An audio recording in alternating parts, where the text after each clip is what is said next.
જય માતાજી મિત્રો, આજ છે આપણો ડે 44 ને આપણે નીકળી જતા ચરમારિયા જવા, કેમ કે અહીંયા નાનું મોટું એક બકાડવાનું હતું. આપણે અહીંયા પહોંચ્યા હતા, આપણા મિત્રોએ બધું કમ્પ્લીટ કરી નાખ્યું હતું. એટલે પછી આપણા હાટું કંઈ કામ હતું નહીં, એટલે આપણે એમની ભેગું વાતું કરવા માંડ્યા. એ બધા નાની મોટી વાત કરતા હતા, આપણે બહુ મોટી વાત કરી.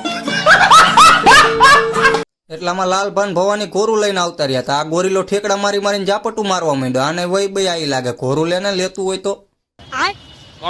એટલામાં લાલભા જયલા આગળ આવીને કે અમારો ભાઈબંધ નહીં, અમારો પાર્ટનર હે. મેં કહું ઓકે કરો, ડન કરો. તા આપણી નજર પડી ગઈ મયુરસિંહ ભવદીપ ઉપર. ઈ મઠાનું બાઉલ લઈ જતા હતા, ઠંડો કર્યો તો ફૂલ મઠો.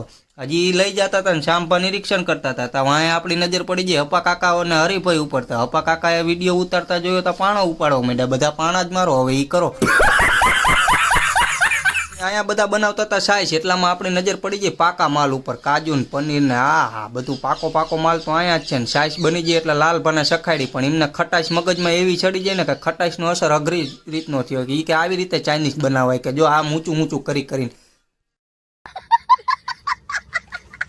પછી જંગલમાંથી નીકળીને આવી ગયું તો 2 પગવાળું બ્લેક પેન્થર. બાકી ધોળે ને ચિત્તોય પાછો રહી જાય. ઓ ભાઈ આપણે તો આવું ચાલુ રહેશે, તમે ફોલો કરતા જજો. આજના વ્લોગમાં આટલું જ તે. મળીએ કાલે. જય માતાજી.